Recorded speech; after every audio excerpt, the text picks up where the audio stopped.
कि जो एक परिवार से नहीं मिलने दे सकते, ठीक है, क्योंकि वहाँ पे सही में कायदा कानून की स्थिति है और पिछले 4 दिनों से वो पूरी छावनी बना हुई है और एक जेल को भेजना बात नहीं है, वो निष्पक्ष होगा। फिर बार में फिर हर व्यक्ति को संभालना, हर व्यक्ति आपकी पूरे डिसिप्लिन वगैरह सारी चीजें आपने आपने अपने कंट्रोल में रखी है, लेकिन इसी की तरह बाकी लोग नहीं होते, ठीक, तो वो मौका हम नहीं दे सकते। मीडिया को बुलाओ भाई, हम फिर अपनी बाइट देके यहाँ से आह्वान कर देते हैं। हम 27 तारीख को जंतर मंतर पे बहुत भारी प्रदर्शन करेंगे, बुलाइए, हम लोग चलते हैं यहाँ से। आप एक बार अंदर आ जाओ, वीडियो कॉल पे अब नहीं जाना, अब तो आपने मना कर दिया ना, तो अब अंदर बैठ के क्या करना है? नहीं हम अब परिवार वाले इसके वीडियो पे आपने कह दिया आप हमें नहीं मिलवाएंगे तो हम वापस जाते हैं। नहीं, वीडियो कॉल पे बात करवा देंगे, थोड़ा सा वीडियो कॉल अलग चीज है सर। हम ये कह रहे हैं अपनी कस्टडी में, अपने उसमें अपने साथ आपके साथ जाने को हम तैयार है।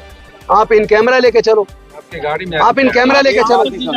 मैं आपको वो कह रहा हूँ, आप मतलब इसमें इतने सारे प्रेशर ग्रुप्स, इतने सारे पॉलिटिकल पार्टी, सारे एक बात के लिए रास्ता खोल दिया। जो रास्ता एक बार खुल गया तो सारे आ जाएंगे और वहाँ पे चलिए आपके नहीं हो जाएगा। उसके बाद में अगर कहीं पर सारे कायदा कानून की अगर व्यवस्था बिगड़ जाती है तो फिर आप ये बात समझिए। देखिए, विद ऑल ड्यू रिस्पेक्ट, हमने आपसे रिक्वेस्ट, अगर आप अपना माइक मुझे उपलब्ध करा दें, ठीक है, तो मैं सबको संबोधित करके यहाँ से वापस लेके जाता हूँ।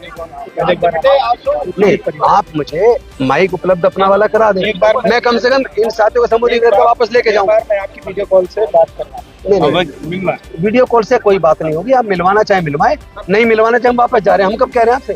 हम यहाँ कोई धरना प्रदर्शन नहीं करेंगे, हम कोई रोड जाम नहीं करेंगे, ये मैं आपको बता दूं। हम वापस जाएंगे, एकदम वापस। हम संवैधानिक तरीके से ये लड़ाई लड़ेंगे। हम बिल्कुल भी संविधान को, अपने हाथ में कानून को नहीं लेंगे, ये मैं आपको बता रहा हूँ। सर, ये सारा मुद्दा अगर ऐसा करेंगे आने वाले सेशन 20 से आ रहा है। नहीं, मैं वही एक बार संबोधित कर दूं। एक बार सबको बुला लीजिए। मैं ऊपर खड़ा हो जाता हूँ, ऊपर खड़ा होकर कह देता हूँ। एक बार बोल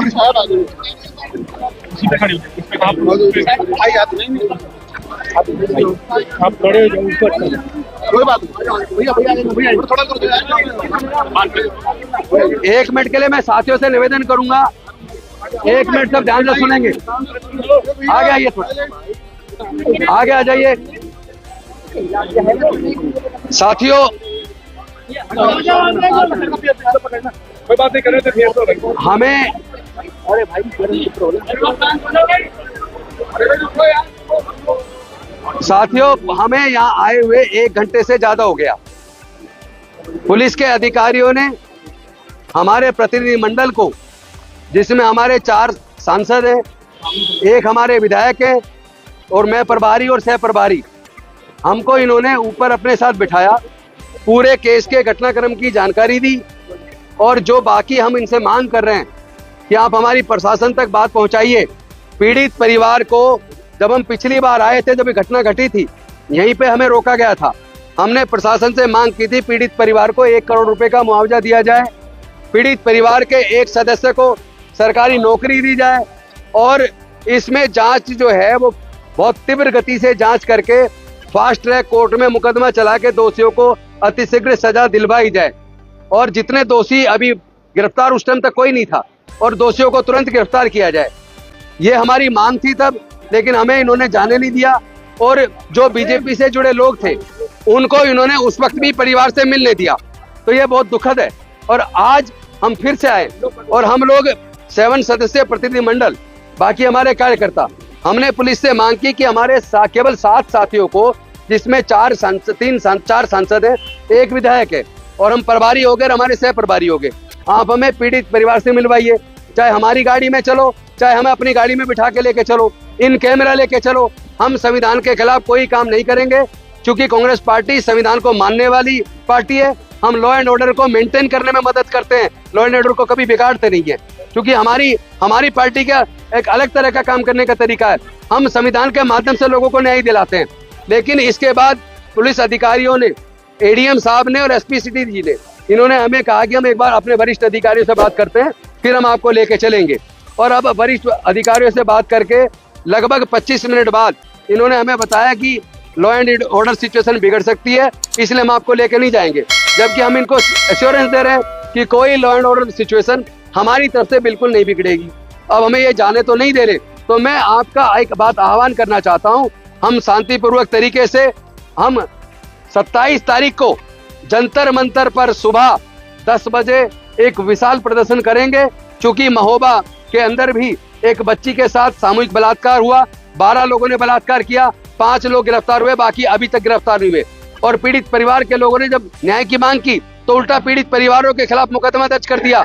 अभी भी 7-8 लोग खुले घूम रहे हैं और वो बाइक पे उसके घर के आगे पीछे घूमते, उनको धमकी देते हैं। अभी बलिया की घटना कल आपने न्यूज में पढ़ी होगी, एक दलित को उठाकर उसको इतनी बुरी तरीके से थाने में मारा कि उसकी हत्या हो गई। एक हमारे साथी यहाँ खड़े हैं जो खुद एक जांच एजेंसी में रहे, सरकार में रहे, मिलिट्री में रहे, उनके जवान बच्चे की हत्या हो गई, लेकिन लीपा पोती हो रही है, उनको न्याय नहीं मिला। तो मैं ये कहना चाहता हूं कि हमें इस सरकार पे भरोसा नहीं है। ये सरकार अपने आप को संविधान से ऊपर मानती है, ये सरकार न्याय व्यवस्था को मेंटेन नहीं करना चाहती, लेकिन ये सरकार और ये प्रशासन हमें उकसाना चाहता है कि हम भी धरने प्रदर्शन करें, हम नारेबाजी करें, तोड़फोड़ करें। मेरा क्लियर आह्वान है, हम कोई तोड़फोड़ नहीं करेंगे, हम जनता को परेशान नहीं करेंगे, हम संवैधानिक तरीके से अपनी लड़ाई लड़ेंगे। और आने वाले 27 जुलाई को जंतर मंतर पर हम जबरदस्त प्रदर्शन करेंगे, लेकिन संविधान के दायरे में अपनी बात करेंगे। और हमारे सांसद सत्र के अंदर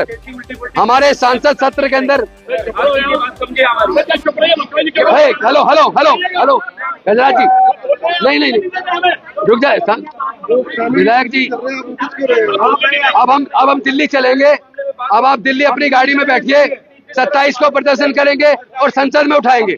अब चलिए।